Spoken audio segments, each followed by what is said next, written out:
BPF आ मोनसेबो मोननाय नङा जिर' UPPL नि सरकार जाखासिगोन रायजो राजा नोंथांमोना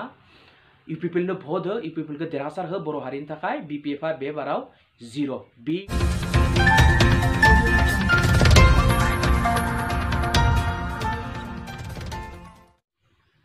मोनसे जोबोर मोजां खौरां UPPL नि थाखाय BTR निफ्राय जायफोर आसामनि बायजोआव डिफेन्सआव साखरि मावो सोरबाफोर आर्मी सोरबाफोर BSF सोरबाफोर CRPF सोरबाफोर CICF बिथांमोना BTR नि जा इलेक्शन जानो थांगासिनो दङ बेयाव भट होनो थाखाय BTR आव फैगासिनो दङ प्राय BTR निफ्रायनो बायजोआव साख्रि मावहैनाय 600निबो बांसिन डिफेन्सआव साखरि मावनाय बर' फिसाफोरा UPPL नो भट होनो फैगासिनो दङ बिथांमोना आंनियाव फन खालामना बुंहरदों जे प्राय 600निबो बांसिन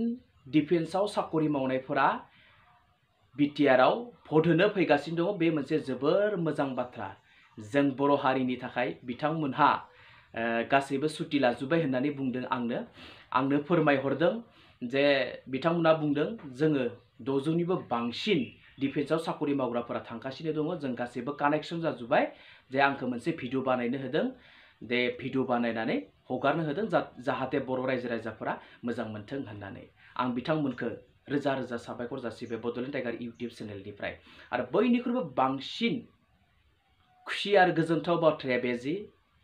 बै समाव XBLT निफ्राय जायफोरा डिफेन्सआव साखरि मोन्दोंमोन BSF CRPF आर्मी बिथांमोना आंनो फन खालामना बुंहरदों बिथांमोनाबो फैनानै बे बाराव UPPL आव भट होगोन नाथाय बिथांमोना गावबा गावनि नामखौ राजुवा खालामनो होआखै बिथांमोना क'क्राझार चिरां बाक्सा आरो अदालगुरि डिस्ट्रिक्ट बे मोनब्रै डिस्ट्रिक्टनिनो 600निबो बांसिन होननानै बुंदों जोबोर खुसिनि बाथ्रा XBLT फोरा जि हाग्रामाखौ गाज्रि मोनबाय बे आसरित बाथ्रा बिथांमोना बुंदों जे हाग्रामा महिलारिया बर' हारिनि थाखाय जोबोद दुखुनांथावना बाथ्रा बुङो माब्लाबा बड'लेण्ड नाङा होनना बुङो माब्लाबा बर' बिजोंनि फरायसालिफोरा क्लासा मात्र 9 थाखोसिमल' थानांगौ बिनि उनाव गासैबो इंलिस जाजोबनांगौ बेफोरखौ बिथांमोना सैज्य खालामनो हायाखैनो बयनिख्रुइबो बांसिन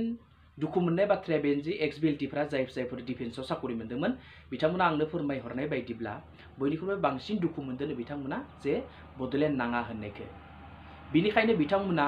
जोबोद दुखु मोननानै आंनो फन खालामहरदों नामखौ राजुवा खालामनो होआखै जे बिथांमोना बे बाराव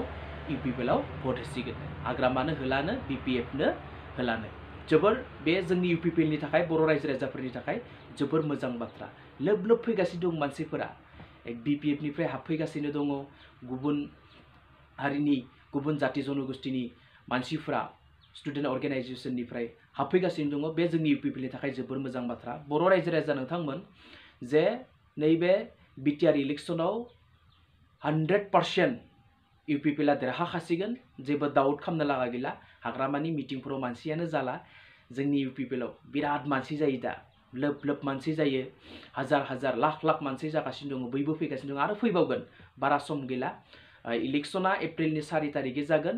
आरो जि भट गणना भट साननाया जागोन एप्रिलनि 8 तारिखै जोबोर मोजां बाथ्रा 8 तारिखनि उननिफ्राय हाग्रामाया गैला जिर' मिथिनो मोननाय बायदिब्ला गोबां मानसिनाव सोंबाय गोबां बर' रायजो राजाफोरा लुबैदों UPPL आ सरकार जानांगौ UPPL आ सरकार दाब्लासो मोजां जागोन होननानै मानसिफोरा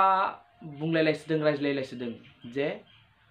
दिल्लीयाव जेरै कंग्रेसआ जिर' जादोंमोन बेफोरबायदिनो BTR आवबो BPF खौ जिर' खालामगोन होननानै गोबां बर' फिसाफोरा